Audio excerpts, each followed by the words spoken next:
Hello, BookTube. Recently, several of you have been emailing me about Brandon at Brandon's Bookshelf. I recently did his the Philosophy of Reading tag and had a great time doing it, which is why it went on for nearly an hour. And I directed you all to his channel. And several of you have taken upon yourselves to email me and say, hey, did you watch Brandon's new video? Hey, in Brandon's new video, he defends philosophy. Hey, in Brandon's latest video, he does the Book Palate Tag. When are you going to do the Book Palate Tag? Brandon did the Book Palate Tag. If you all love Brandon so much, why don't you marry him? I have more important and loftier concerns, being a certified sexy influencer. So anyway, today we're going to do the Book Palate Tag. This was created by Fraser Simons, and it's terrific. It's another new tag that's just terrific. And it's all along the lines of foodie categories, food connoisseur categories, which makes it a little bit ironic for me, just a touch ironic. Those of you who've been watching this channel for any length of time will already suspect that that's pretty ironic. And those of you who've known me in person, oh my, the idea of food delicacy and Steve do not go together. But we're going to give it a try. The first category is sweet. What is a book that made you excited to read more by the author? Bonus point if it also somehow exemplifies the genre you most like to read. In my case, the genre that I most like to read is biography. And there are many examples. If you write a biography that I really like, I'm going to go back to you. I'm going to see if you can do it again. The example I have in mind is from a few decades ago when the biographer Frank McGlynn did a biography of Robert Louis Stevenson that I really, really liked, and also a biography of Napoleon Bonaparte, that I thought was really, really good. I regretted giving mine away. So I was very happy when it was reprinted. It was just recently reprinted. A beautiful trade paperback that needs be the only Napoleon biography that I have. The only other Napoleon biography that I would want, only to be mad at it all the time, which is a nice feeling on its own, is Andrew Roberts' book, Napoleon the Great. But that's exactly what I want. I don't want Napoleon A Life by Andrew Roberts, which was the boring title that it was given in the US, and I don't want the boring US cover design either. In the UK, it was called Napoleon the Great, and it had an all-white cover with fleur-de-lis around. It didn't have the pestiferous little Corsican's pudgy face on it at all. Of course, in Napoleon the Great, Andrew Roberts makes the argument that, sure, Jesus Christ is okay, but if you really want a perfect human being, it just goes on for 800 pages about how great Napoleon was. Needless to say, I disagreed with every single word of that book, but at least it knew what it was doing. At least it knew that people like me were going to disagree with it. It wasn't done just out of blind hagiography. Believe it or not, a book called Napoleon the Great was not an example of hagiography. Instead, it was a biographer intentionally riling up the pig pen. I have no problems with that. That is vastly different from something like my go-to example, Ron Chernow's biography of George Washington, which was had orotundities in it that would have made Parson Weems blush for shame. It wasn't the same thing at all. Andrew Roberts knew that he was making a controversial case. But unless I find that UK hardcover with a white dust jacket at the Brattle, which could happen, plenty of international flights coming to Boston every day, it could happen. But unless I find that, I have no interest in the American version. I don't want the American version on my shelf, and that's the only other Napoleon biography that I would want to have. Frank McGlynn's is just so good. And that has caused me to go back to every biography that he's written. I eagerly wait biographies of his, even if they disappoint me, as they sometimes do.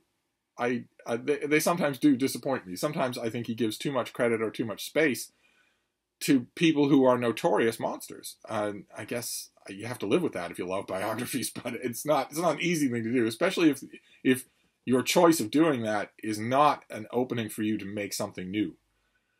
Because then it just feels like it borders on celebrating the monsters. But even so, he's always an author that I enjoy going back to. I just noticed these things. Aren't they beautiful? Notice there are no finger slots. There's a thumb slot, but there are no finger slots. Sarah at the Bookshare made these for me, and she's so good.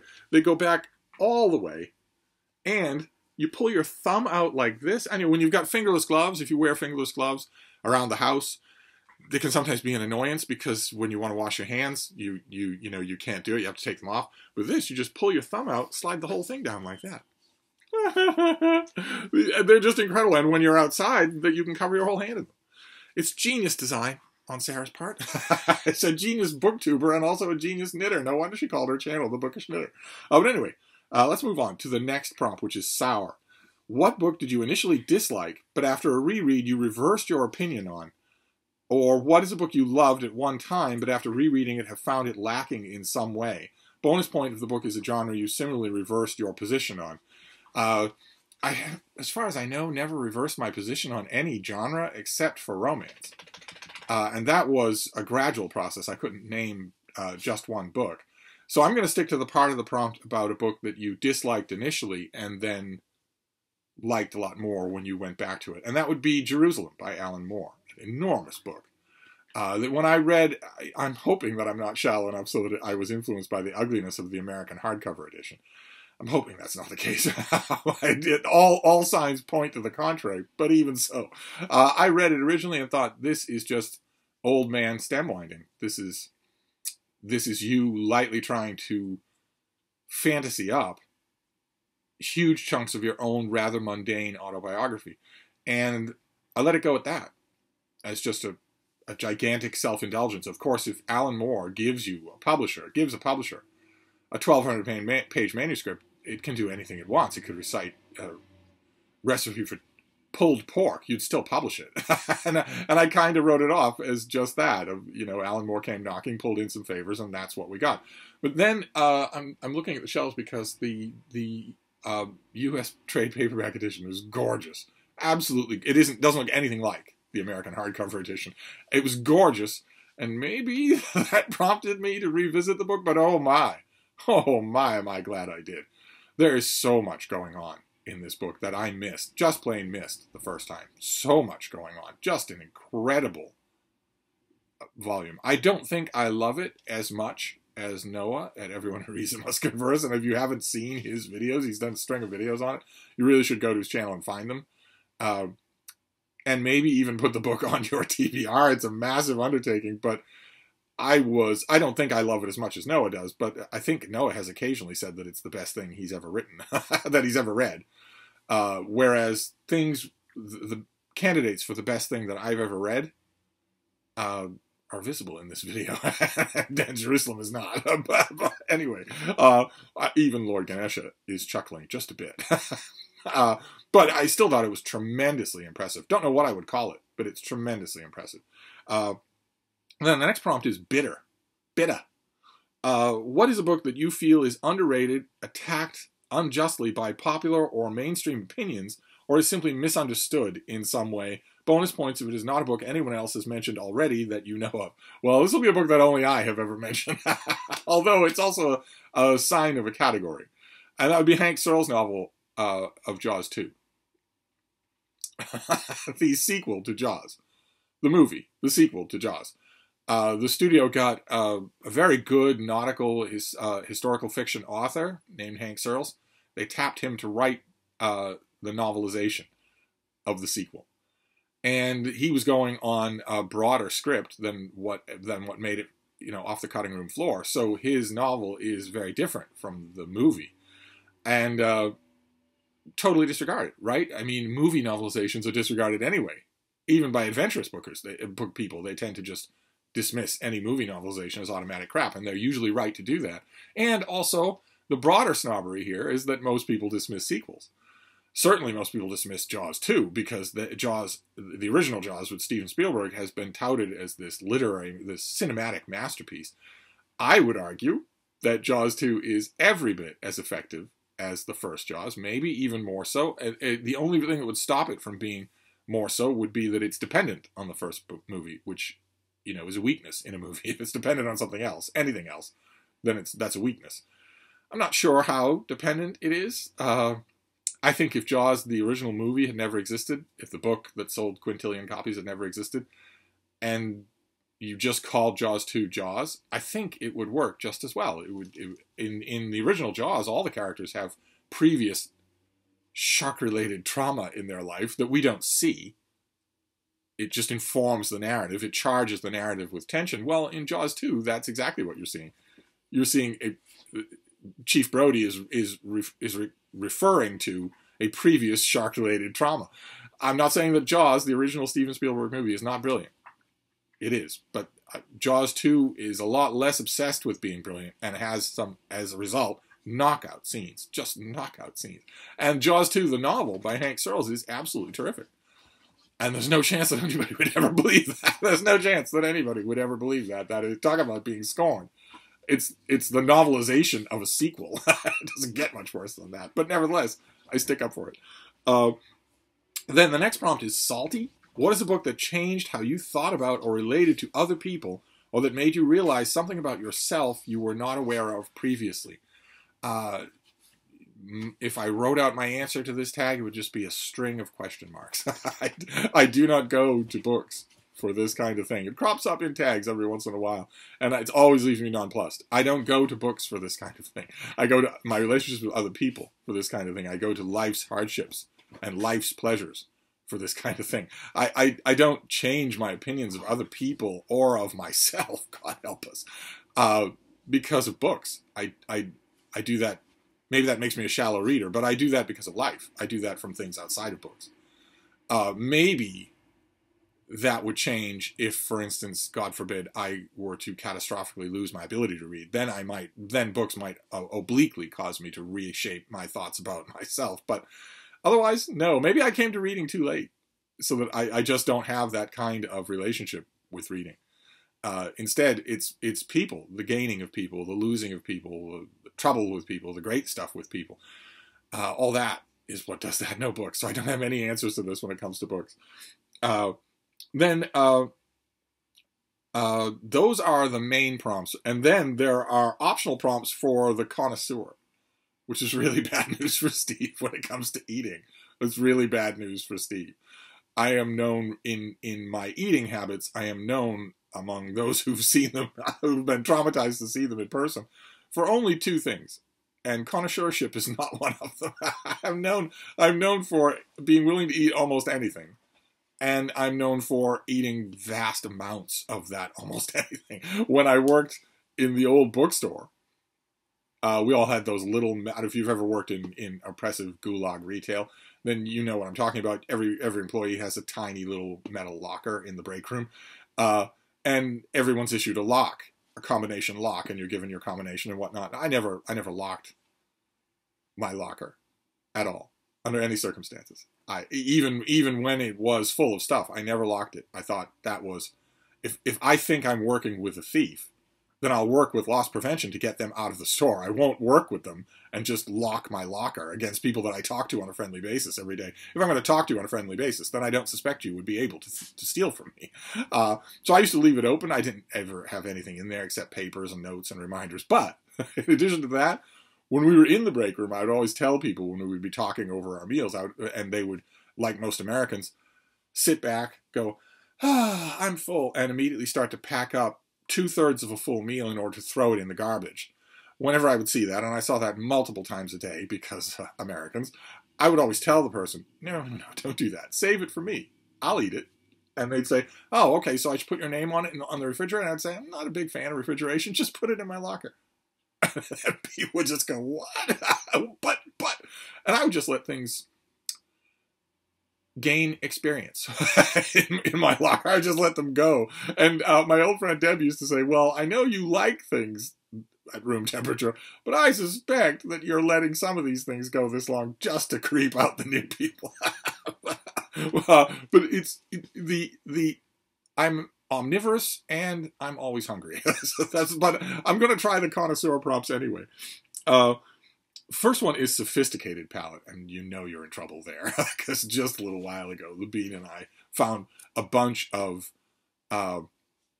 McDonald's chicken nuggets that somebody had spilled onto the sidewalk when they were getting out of their car.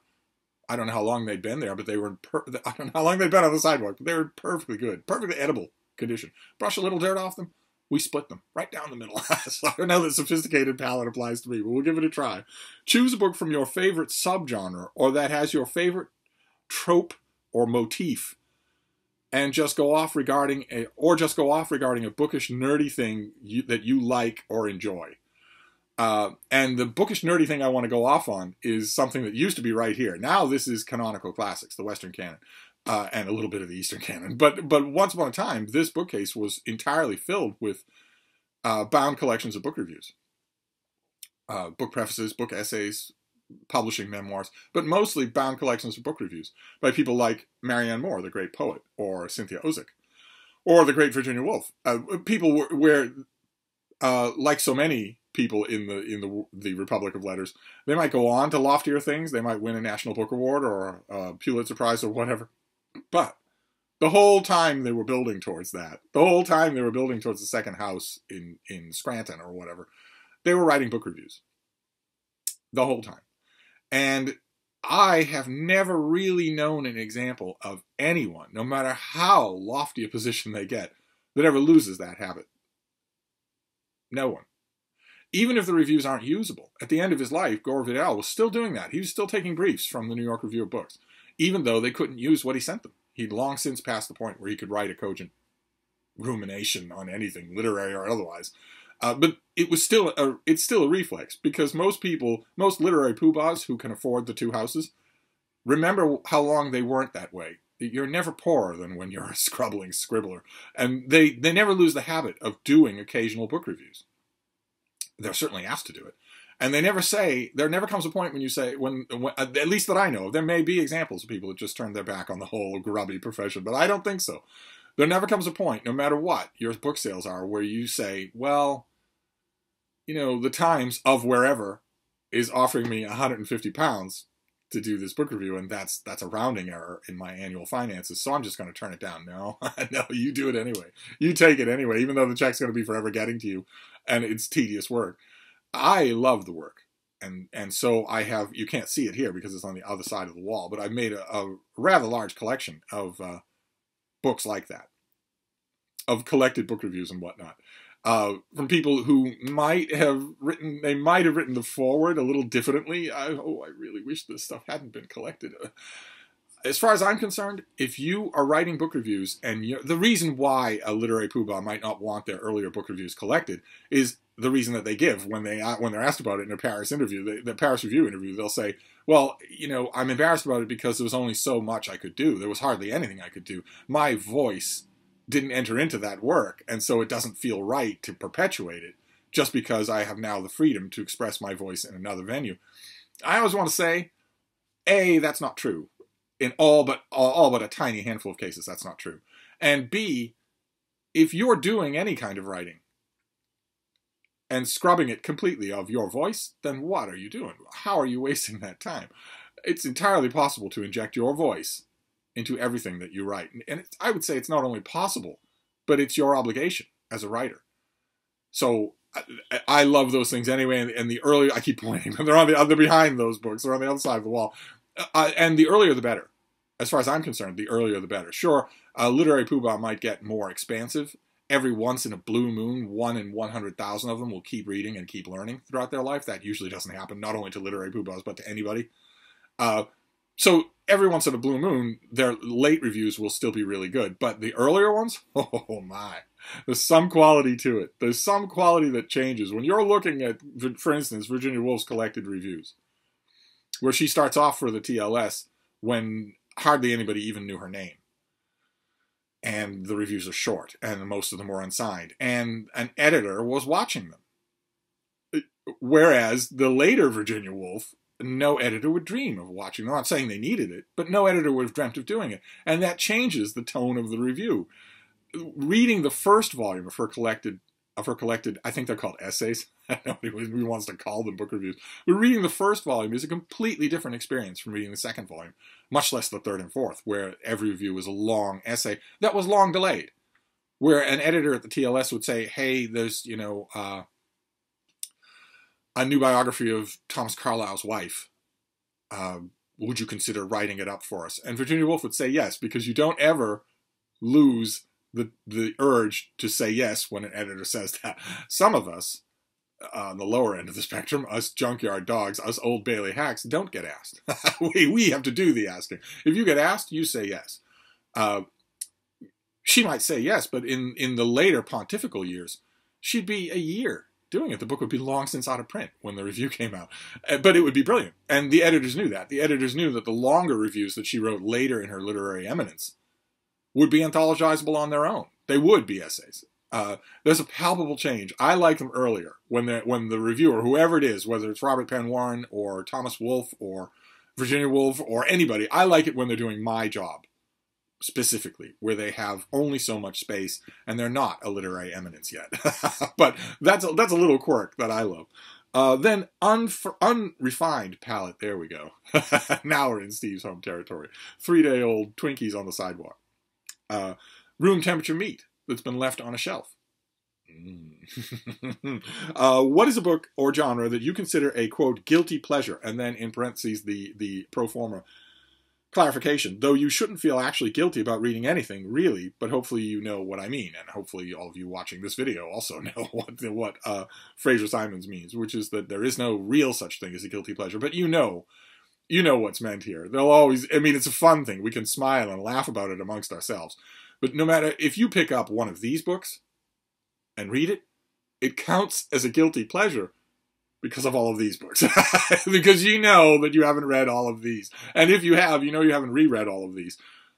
That's what makes this count as a guilty pleasure. But the fact that it's a pleasure immediately removes the fact that it's guilty. It's just funny.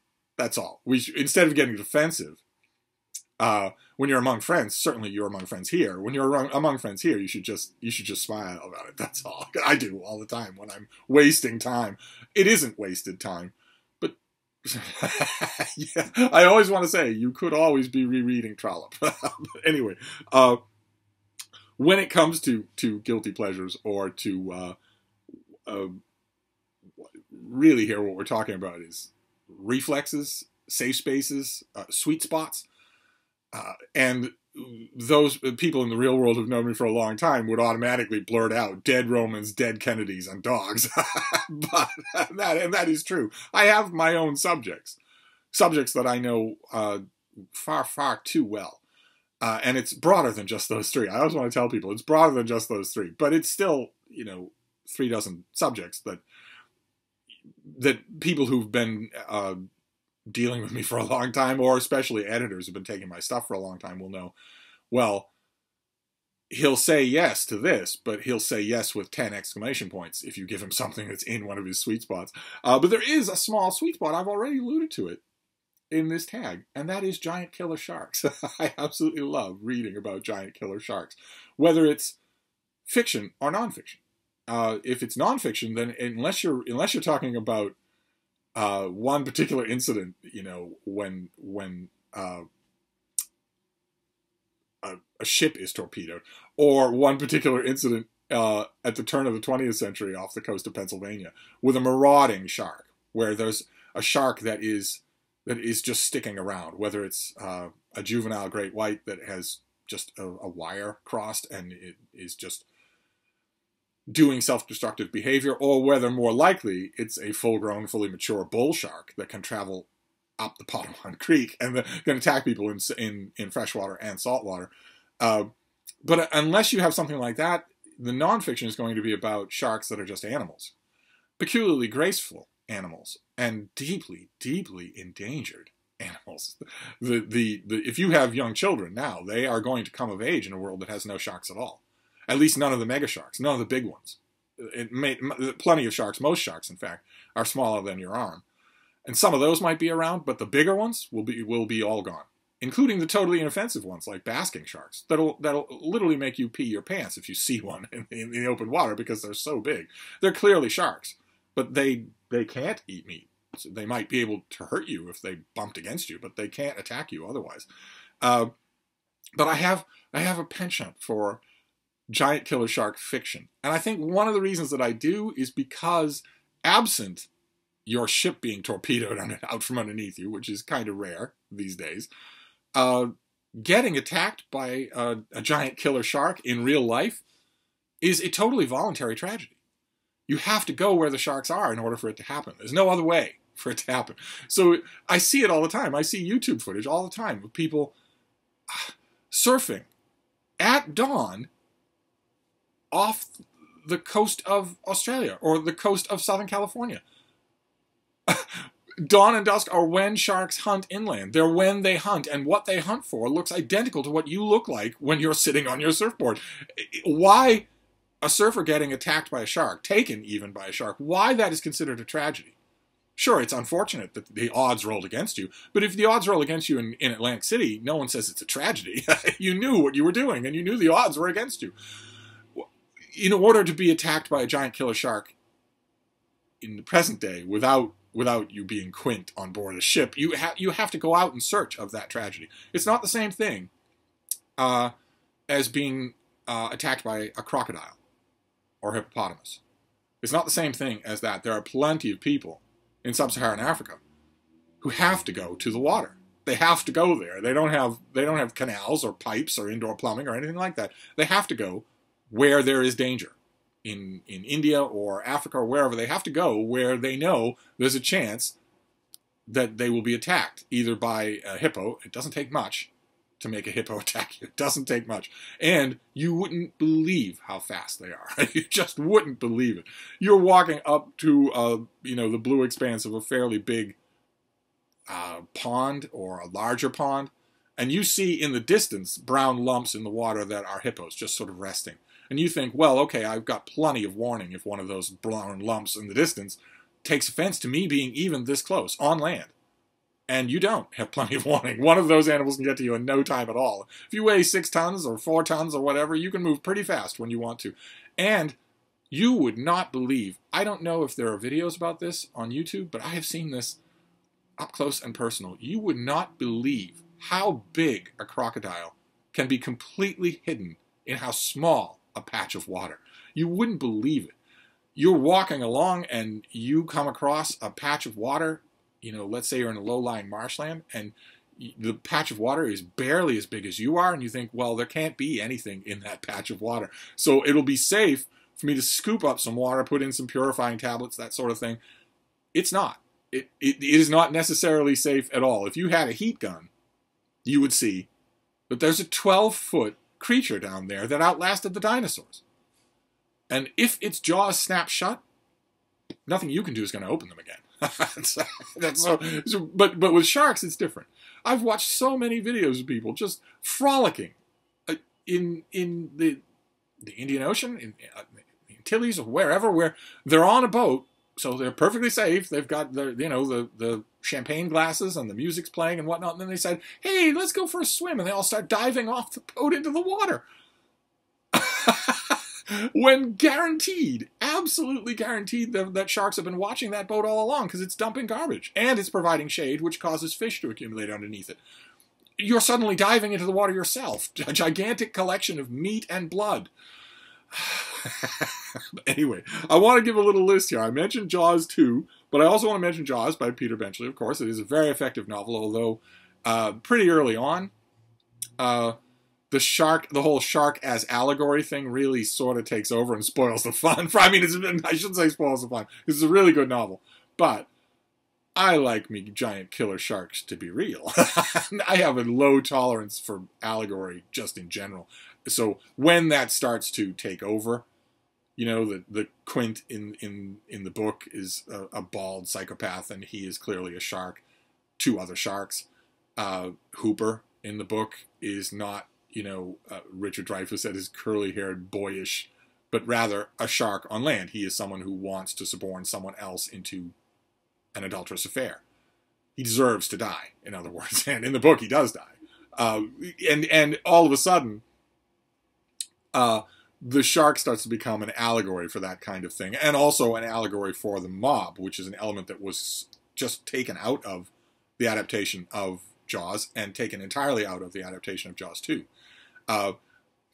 There's an exact moment in the novel Jaws. There's an exact moment where the shark, in my opinion, moves from being a shark to being an allegory, when Brody has this great little moment where he thinks all of these things that are happening here, all of this turmoil on land, is being caused by an unthinking fish out there in the water who doesn't even know what's happening.